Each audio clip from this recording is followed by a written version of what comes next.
我会尽快得到雨露心炎，替你炼制出躯体的。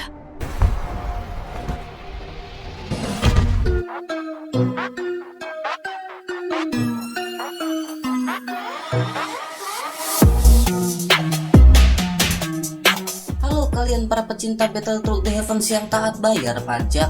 Udah siap kancut kan dengan perjalanan Xiaoyan? Terima kasih untuk kalian yang selalu stay dan lempar kopi buat Mimin sebagai apresiasi lebih. Kuilah nggak usah pakai lama-lama lagi, kita kancutkan perjalanan Xiaoyan.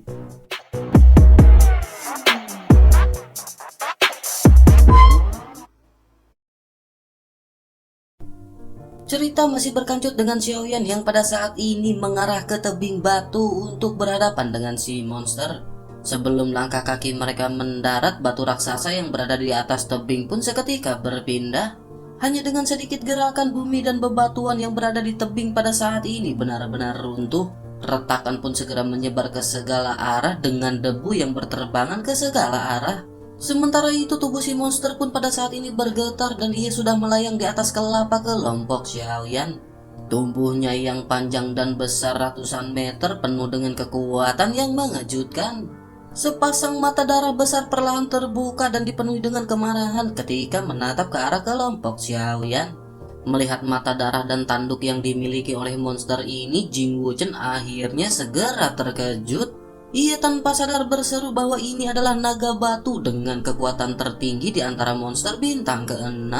Sisik dan baju besi di sekujur tubuhnya benar-benar setebal batu. Sulit untuk melukainya dengan pedang-pedang biasa dan dikatakan bahwa pertahanan jiwanya juga bagus. Mendengar perkataan dari Jing Wuchen ini, Xiaoyan pada saat ini hanya menyipitkan matanya dan tidak mundur sama sekali.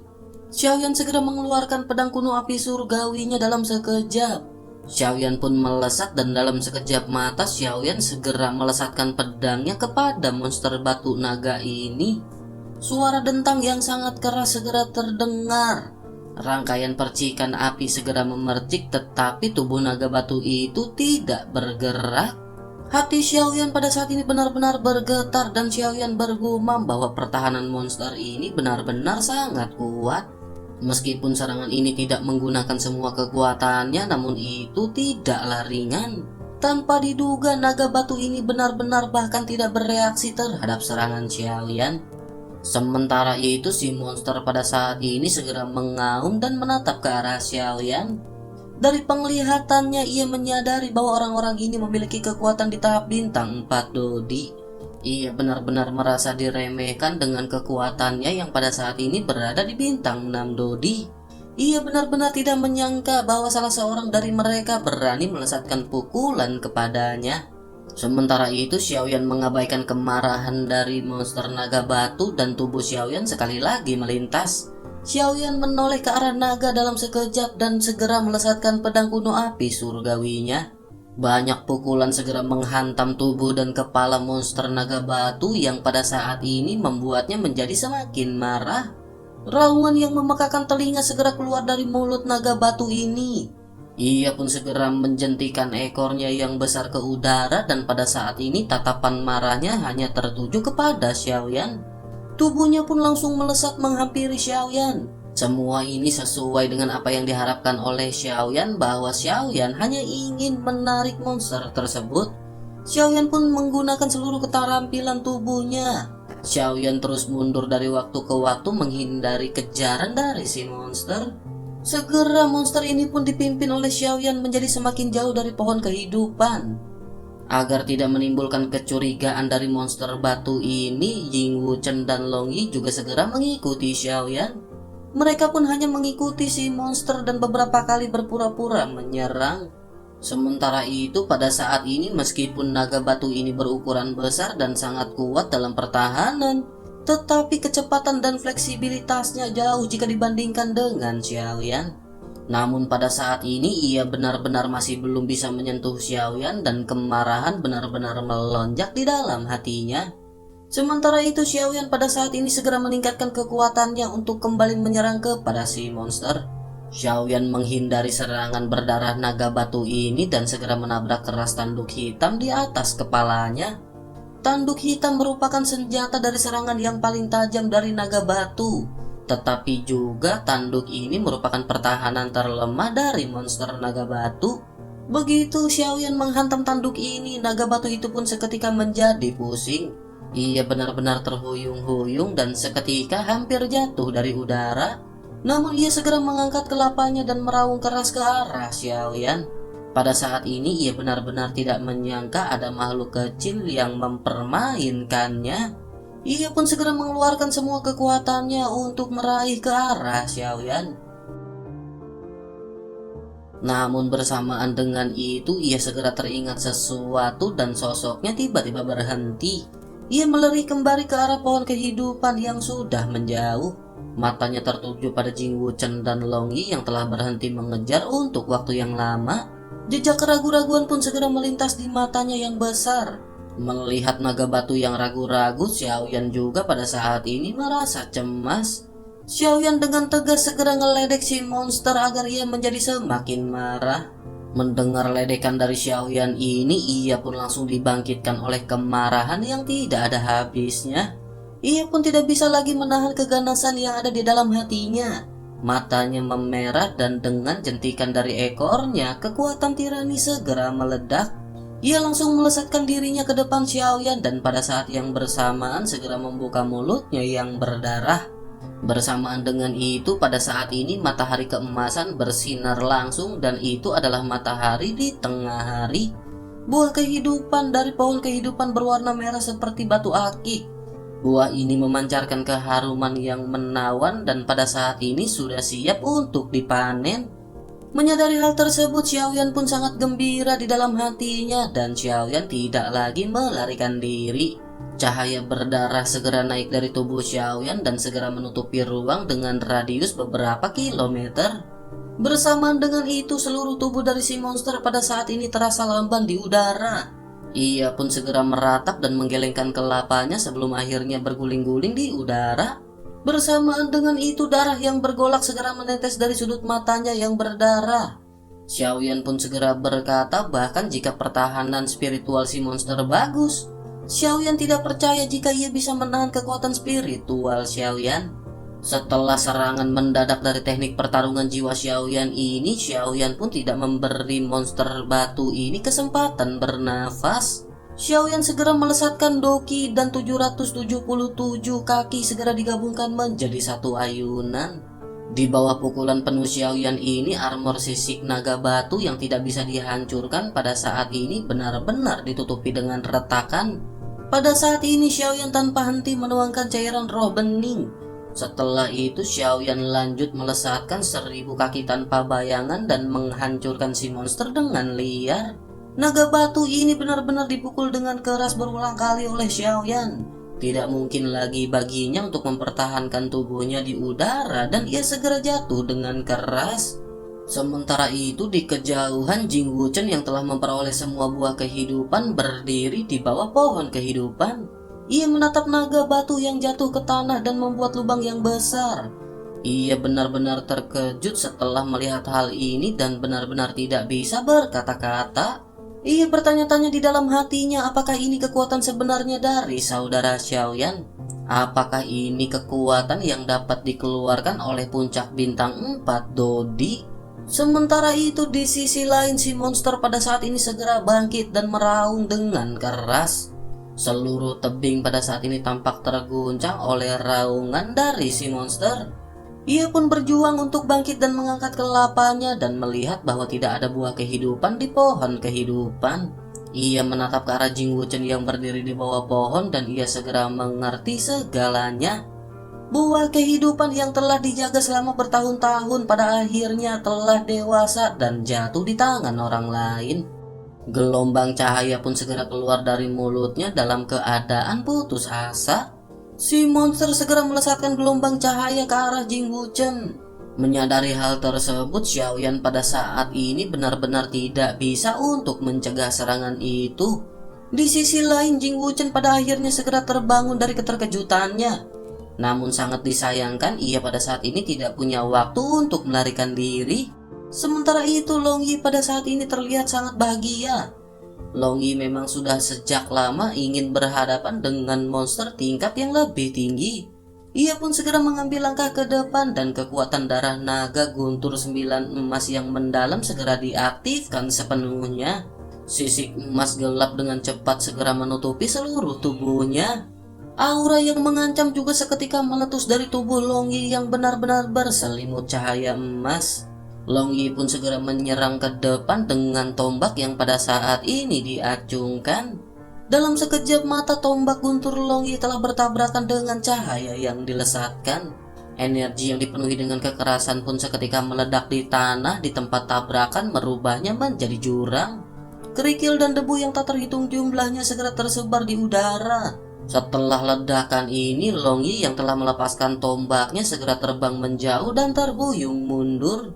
Wajahnya sedikit pucat dengan pakaian yang compang-camping, tetapi ia tidak terluka sama sekali. Matanya pada saat ini malah bersinar tak terkendali, dipenuhi dengan kegembiraan. Long Yi pada saat ini secara paksa menahan serangan naga batu bintang 6 awal. Hal itu membuktikan bahwa Long Yi pada saat ini memiliki pertahanan yang sebanding dengan Dodi bintang 6. Terlebih lagi pada saat ini Long Yi belum mengubah tubuh aslinya. Jika Long Yi melakukannya sekarang, Long Yi percaya bahwa ia pasti akan mampu menahan serangan pertengahan bintang ke-6. Sementara itu pada saat ini Jing Wuchen melihat pemandangan yang tak bisa dipercaya di matanya. Jantungnya berdebar kencang dan matanya pada saat ini dipenuhi dengan keterkejutan yang tak terduga. Tidak hanya Xiaoyan yang memiliki kekuatan yang luar binasa, tetapi Long Yi pada saat ini juga telah membuat Jing Wuchen keheranan. Sementara itu Xiaoyan pada saat ini telah menuangkan sebotol cairan roh bening lagi ke dalam mulutnya. Xiaoyan pun segera memancarkan aura membunuh di tubuhnya dan kekuatan spiritual Xiaoyan segera tersapu. Api surgawi segera melonjak melahirkan momentum yang tak tergoyahkan dari pedang kuno api surgawi. Xiaoyan langsung melesatkan serangan ke arah monster naga batu di bawah. Bersamaan dengan itu, Yiwa pada saat ini segera melesatkan teratai api yang terbang keluar dari telapak tangannya. Kedua serangan ini pun seketika melesat ke arah naga batu yang benar-benar terkejut. Merasakan niat membunuh yang mengerikan datang dari langit, pupil mata dari naga batu ini seketika menyusut. Ia pun segera merangkak keluar dari lubang dengan panik dan mencoba berlari ke samping untuk menghindar. Namun bagaimanapun juga di bawah kekuatan spiritual Xiaoyan ini, gerakan si monster pada saat ini benar-benar sangat lambat. Akhirnya si monster pada saat ini mau tidak mau segera terkena serangan dari Xiaoyan. Ledakan yang dahsyat segera terjadi dengan retakan yang pada saat ini muncul di sisik si naga. Xiaoyan pun tidak memberikan nafas bagi si naga dan kembali melesatkan pedang miliknya. Xiaoyan menghantamkan pedangnya beberapa kali hingga pada saat ini segera terdengar suara retakan patah tulang. Di bawah tekanan serangan Xiaoyan ini, banyak tulang yang patah dan sobekan dari daging yang seketika hancur. Raungan yang sangat menyedihkan pun segera keluar dari mulut naga batu dan tubuhnya pada saat ini benar-benar terpental. Sejumlah besar darah segera menyembur keluar dari tubuhnya. Pada saat ini denyut kehidupan si naga benar-benar sangat lemah dan ia menatap ke arah Xiaoyan dengan sedikit kebencian. Ia bertanya-tanya di dalam hatinya mengapa 3 orang Dodi bintang 4 benar-benar bisa menghentikannya. Menyadari pada saat ini ia sekarat, ia pun segera menutup tubuhnya di tengah-tengah kekesalan. Meskipun matanya tertutup, tetapi tubuhnya pada saat ini segera membengkak seperti balon besar. Menyadari hal tersebut, Jing Wuchen pun melangkah maju dan menarik Long Yi di kejauhan. Ia pun segera berkata bahwa si monster akan menghancurkan dirinya sendiri. Xiaoyan yang menyadari hal ini juga segera melarikan diri bersama dengan yang lain. Begitu mereka bertiga berhenti di kejauhan, segera terdengar suara keras yang menghancurkan bumi di depan tebing. Getaran yang sangat luar binasa dapat terasa meskipun kelompok Xiaoyan pada saat ini benar-benar sangat jauh dari sumber ledakan. Jing Wuchen pun menghela nafas dan bergumam bahwa penghancuran diri dari monster bintang ke-6 benar-benar menakutkan. Untungnya mereka berlari dengan cepat dan jika tidak mungkin mereka akan mengelupas kulit dan benar-benar mati. Menanggapi hal itu, Xiaoyan pun menghela nafas dan menganggukkan kelapanya. Setelah itu Xiaoyan pun segera bertanya kepada Jing Wuchen bagaimana dengan buah kehidupan. Kondisi untuk menyimpan benda ini benar-benar sangat keras dan itu akan segera menghilang. Menanggapi hal itu, Jing Wuchen pun buru-buru mengeluarkan buah kehidupan dari cincin penyimpanannya. Pada saat ini ada ratusan buah dan ia segera menyerahkannya kepada Xiaoyan. Xiaoyan pun segera mengambil buah kehidupan ini dan menaruh semuanya ke dalam botol giok. Setelah itu ia mengetuk jarinya dengan ringan dan memisahkan beberapa helai api surgawi untuk berlama-lama di leher batu giok. Setelah itu Xiaoyan pun memasukkan botol-botol batu giok ini ke dalam cincin penyimpanannya. Sementara itu di sisi lain setelah semuanya selesai, Long Yi segera menoleh ke arah sumber ledakan dari naga batu. Ia pun segera berkata bahwa naga batu itu telah meledakkan dirinya sendiri. Long Yi tidak tahu apakah inti sihirnya masih bisa dipertahankan atau tidak. Mengapa mereka pada saat ini tidak mencoba untuk melihatnya?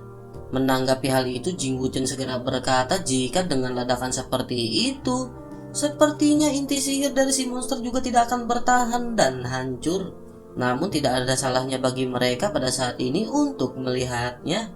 Akhirnya kelompok Xiaoyan pun segera melesat mendekat dan setelah sampai di sumber ledakan mereka benar-benar terkejut. Pada saat ini mereka melihat tempat ledakan yang benar-benar hancur. Mereka pun saling memandang dan melihat banyak penyesalan di mata masing-masing. Pada saat ini mereka benar-benar tidak menemukan inti sihir bintang 6 dari si monster. Xiaoyan pun menghela nafas di dalam hatinya. Sementara itu Jing Wuchen menoleh ke arah pohon kehidupan dan berbicara kepada Xiaoyan. Jing Wuchen berkata meskipun mereka tidak bisa mendapatkan inti sihir, namun mereka masih memiliki pohon kehidupan. Bagaimana jika mereka mencabut pohon tersebut dan membawanya keluar dari ilusi? Setelah itu mereka bisa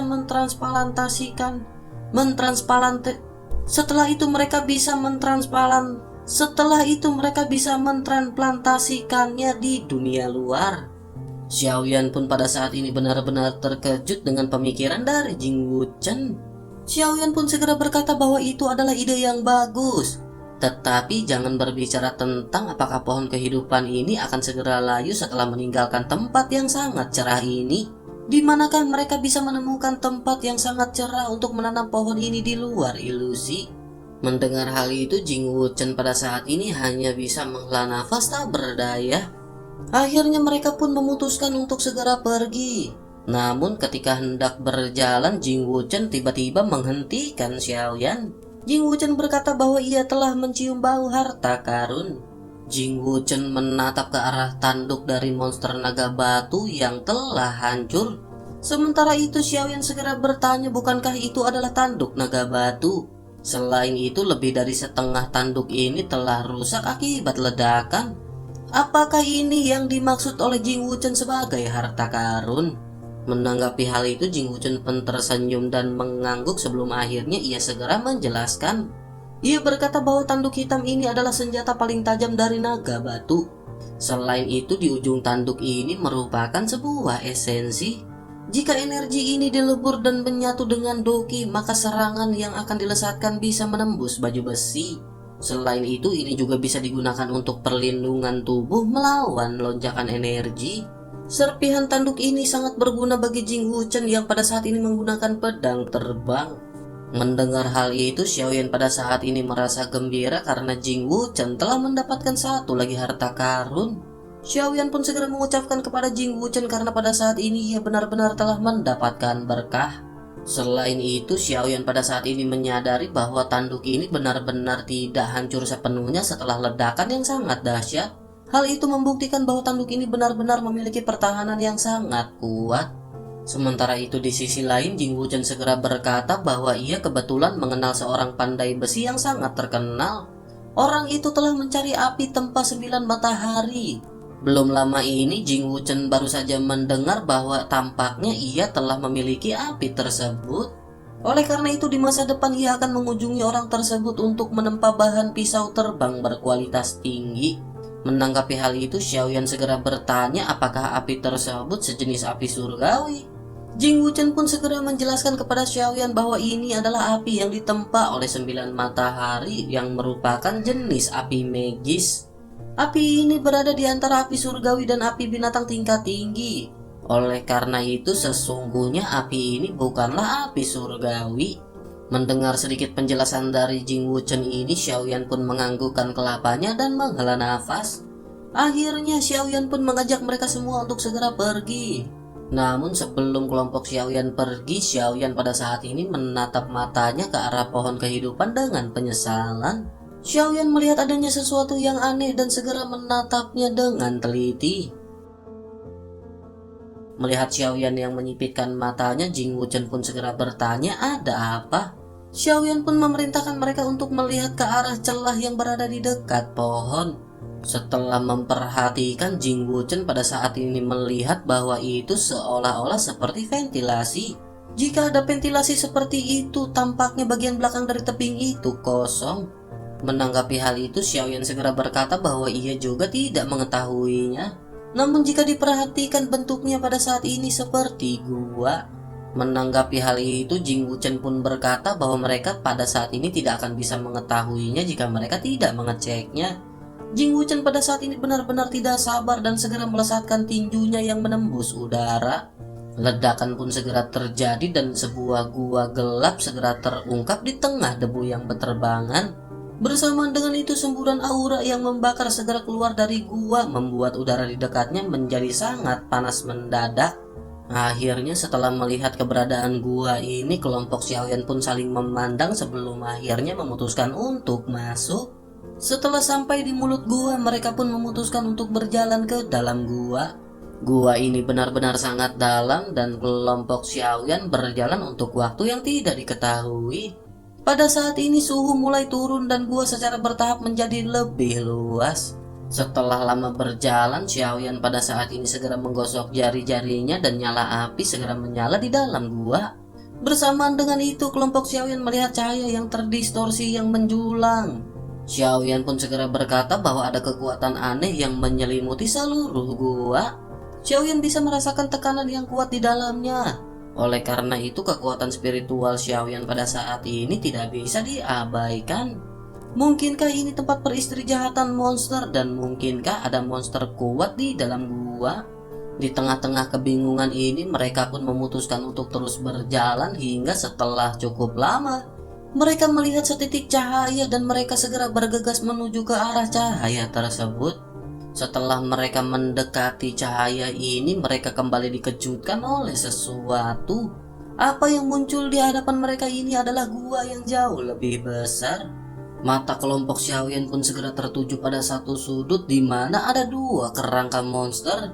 Itu adalah dua kerangka raksasa yang tidak diketahui telah berada di sana selama beberapa ribu tahun. Selain itu ada dua inti sihir yang 2 kali ukuran kelapa manusia di dekat sana. Xiaoyan tidak bisa menahan kegembiraannya setelah melihat inti sihir ini. Xiaoyan pun bergumam sepertinya inti sihir ini merupakan inti sihir bintang ke-6 tingkat puncak atau bahkan ke tingkat 7. Menanggapi hal itu, Jing Wuchen berkata bahwa ini sangat jelas bukan puncak bintang ke-6 tetapi bintang ke-7. Jika dilihat dari kepala serigala ini dan ekor yang memiliki 9 simpul, ini adalah karakteristik yang hanya dimiliki oleh binatang serigala berekor 9 dewasa. Xiaoyan sedikit terkejut dan bertanya dengan heran apakah hal itu benar. Jing Wuchen pun menganggukkan kelapanya dan berkata bahwa ia telah membaca di sebuah buku kuno bahwa binatang serigala berekor 9 memiliki 7 bintang ketika tumbuh dewasa. Selain itu, monster ini selalu hidup dengan berpasangan. Tampaknya jika satu pihak jatuh, maka pihak lain akan melakukan bunuh diri yang persis sama seperti yang kita lihat pada saat ini. Xiaoyan pun menganggukkan kelapanya dan merasa takjub dengan pengetahuan dari Jing Wuchen. Akhirnya kelompok Xiaoyan pun segera maju beberapa langkah dan Xiaoyan segera mengeluarkan inti sihir dari kepala binatang serigala berekor 9. Xiaoyan pun dengan senang hati segera memasukkannya ke dalam cincin penyimpanannya. Setelah itu Xiaoyan melihat sekeliling dengan hati-hati berharap menemukan harta karun lainnya. Pada saat ini mereka tidak menemukan apapun kecuali sebuah pohon besar. Jing Wuchen pun berjalan menuju ke arah pohon besar tersebut dan mengulurkan tangannya untuk menyentuh batang pohon. Batang pohon ini benar-benar sangat besar hingga bisa dipeluk oleh 10 orang. Pada saat yang bersamaan, angin sepoi-sepoi tiba-tiba bertiup dan dahan serta dedaunan yang rimbun mengeluarkan suara gemerisik. Jing Wuchen sedikit terkejut dengan perubahan yang mendadak ini. Ia melangkah mundur dan menjauh sebelum akhirnya menatap pemandangan aneh yang berada di hadapannya dengan takjub. Xiaoyan dan Long Yi juga pada saat ini segera terkejut. Mereka segera mengeluarkan senjata masing-masing berjaga-jaga jika terjadi perubahan aneh dari pohon tersebut. Pada saat ini kelompok Xiaoyan merasakan aura seolah-olah mereka pada saat ini sedang berhadapan dengan musuh yang sangat tangguh. Mereka benar-benar bingung dengan apa yang terjadi di sini.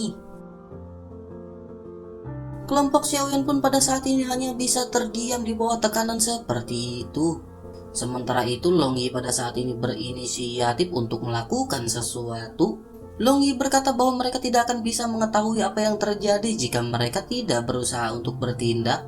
Tanpa membuang-buang waktu, Long Yi segera membentuk perisai di tubuhnya sebelum akhirnya melesatkan tombaknya ke arah si pohon.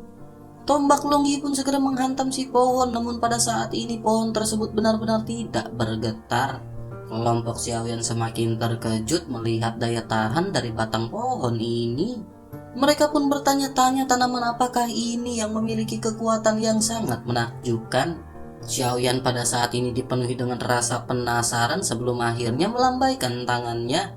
Xiaoyan berkata bahwa ia akan mencoba untuk menyerang si pohon. Bersamaan dengan itu, api warna biru keabu-abuan segera muncul dari udara tipis.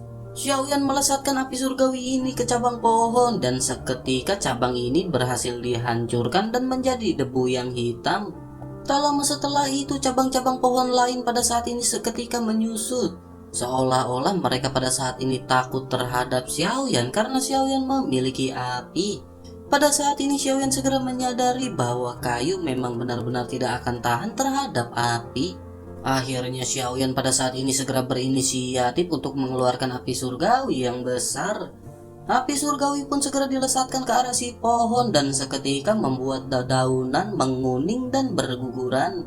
Bersamaan dengan itu seolah-olah terdengar sebuah teriakan panik dari si pohon. Menghadapi pembakaran dari api surgawi ini, beberapa lanting segera melesat ke arah Xiaoyan. Xiaoyan pun menghindar dan terus melesatkan api surgawi untuk membakar si pohon. Xiaoyan pun segera berkata bahwa pohon ini akan terbakar sepenuhnya. Mereka harus menunggu pohon ini terbakar bersih sebelum akhirnya melihat apa yang ada di dalamnya.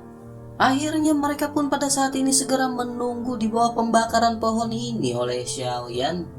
Namun tepat ketika mereka berpikir bahwa pembakaran ini berhasil, pohon yang menjulang tinggi itu tiba-tiba bergetar dan cahaya biru redup segera keluar dari batangnya.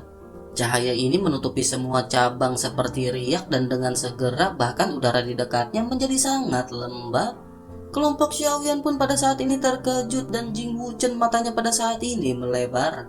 Ia bertanya bagaimana mungkin pohon ini memiliki elemen air yang begitu kuat. Xiaoyan juga pada saat ini benar-benar terkejut dan bertanya bagaimana mungkin ini bisa terjadi. Akhirnya kelompok Xiaoyan pun dengan cepat mundur beberapa langkah di tengah keanehan ini.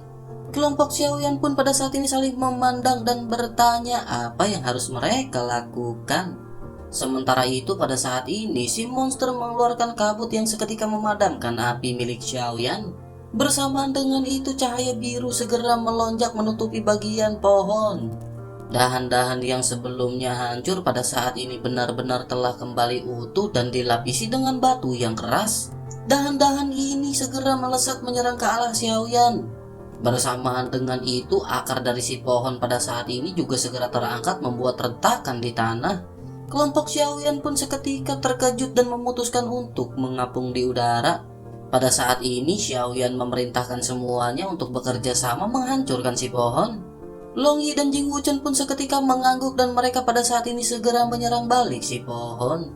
Di tengah-tengah pertempuran ini Xiaoyan terus menganalisis jenis pohon apakah ini dan seberapa besar kekuatannya. Akhirnya setelah perjuangan dan kerjasama yang panjang, kelompok Xiaoyan pada saat ini berhasil menghancurkan si pohon. Si pohon pada saat ini benar-benar kewalahan sementara Xiaoyan tidak memberikan nafas bagi dirinya. Xiaoyan pun segera melesatkan api surgawi yang benar-benar membungkus si pohon. Kelompok Xiaoyan pada saat ini merasa lega karena mereka telah berhasil. Pada saat ini mereka hanya harus menunggu pohon ini benar-benar hancur di bawah pembakaran api surgawi.